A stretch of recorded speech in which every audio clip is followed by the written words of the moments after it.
Hi, I'm Jasmin Chowdhury. I'm a foster carer and an educator. I'm a former deputy head and very passionate about young people and children and improving their life chances. I have two birth daughters and two foster daughters who are part of my crazy, rich, diverse family that I love very much. They have such a fantastic relationship within the family and with my birth daughters as well. When we go out, it's if we are one family. They all have 4 sets of brown eyes, which are beguiling and charming. They challenge me. There's lots of girly laughter and banter. They don't realise that I give as good as I get. One of them is 12 years old, and she came to me with a very set of difficult and complex circumstances. And we have worked really hard to overcome some of the challenges that she has faced. I've done this in partnership with both FosterCare UK and her local authority. The social workers, both supervising and the local authority social workers, have been fantastic in providing me with the support. And we're like a big parenting team, and that's what I explain to my foster children, that actually when children go into care, it's because sometimes the circumstances mean that they don't have the right care, and so they have a parenting team, a team of champions that supports them. So one of them goes to school. She's on the school sports teams. She's doing really well at school now. She's funny, bubbly, challenging. She has such a good sense of humor, and she really does understand the importance of being part of a family and making sure that she plays her role in it. I have another child foster daughter who's 15, again, bubbly, charming, sassy, and very engaging. We're now working with her. She's in year 10. We're working with her to make sure that she understands the importance of GCSEs and getting maths and English. She wants to be a hairdresser, so I've linked her up with local hairdressers as well. But in this house, it's an aspirational household where the foster children are just as important as the birth children, and the birth children are just as important as the foster children. No one is more important than the other because it wouldn't work. For us, it's about recalibrating each time a new placement occurs and making sure that that person is included and involved in the family. As a foster parent and a parent, birth parent, I try to make sure that I give my birth children the time as well as the foster children, because sometimes foster placements can be overwhelming and birth children are sometimes put on the back pedal. For me, it's really important keeping the balance. Are there moments of hell? Yes, they are. But most of all, we have moments of harmony, and our girly laughter fills the house. Spotify is playing, and a lot of my work now, instead of being in the classroom, is happening in the home, either through picnics or family meals or days out, where that positive influencing, those very important life chats, those difficult conversations, those aspirational ideas are formed, and they're continually pushed so that they all become adults who can make informed choices for themselves and their family. We also set visions. We talk about vision setting and vision mapping. One of the things we do, I do this with my birth children and my foster children, is what does the future look like for you in 10 years' time? How are we going to make that happen? What journey are you going to take? What choices are you going to have? What equipment or tools can I give you, or can we give you? How can I teach you to be a better citizen? Those are all important conversations to be had with young people.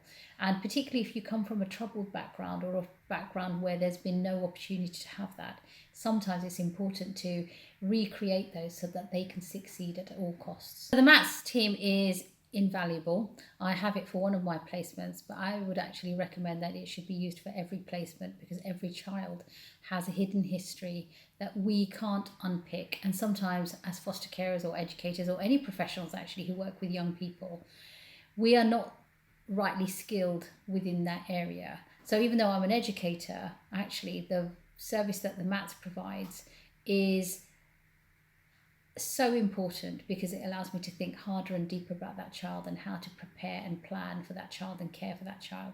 It also gives me relief. So my weekly meetings with Andy Davis, one of the clinicians, is crucial, because we are able to unpick behaviours, we are able to unpick what's gone on.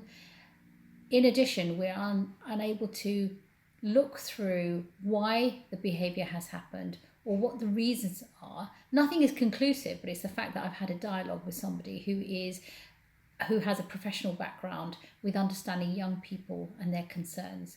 And every time we talk, this is more relief for me because I'm able to go away refreshed, re-energized, but also I have an idea of what has happened and what might have triggered it, and I'm able to cater for both my foster child and my family so that their well-being is not at stake. Once a week I will have a half an hour weekly chat with Andy Davis, one of the clinicians, and we will talk through what has happened or anything significant that's coming. Sometimes our conversations are ad hoc because it's necessary, because things have just happened. Sometimes we actually plan it and we say, right, we need to talk about transition, or we need to talk about the fact that Eid is coming is quite important, or Christmas is coming, or an important event like a birthday is coming, and we're trying to preempt some of the behaviour as well. Sometimes it's actually about me because it's draining and overwhelming, and particularly if there's serious things going on or safeguarding reports to write. Non-stop is 24/7 plus 24/7. So having that relief just to talk to somebody and say, I'm feeling a little overwhelmed and I need to clarify my thoughts, is fantastic because it allows me to recharge my batteries, gives me clarity, and allows me to do the job that I do, which is that of a foster mum. FosterCare UK are very, very supportive. Their supervising social workers are fantastic. And even though I've had a change of supervising social worker, although the people have changed, the quality and support hasn't changed. I love the honest and transparent conversations that we have, that the decisions are made with integrity, that challenge can happen vice versa. I've been able to challenge my supervising social worker, and my supervising social worker has been able to challenge me.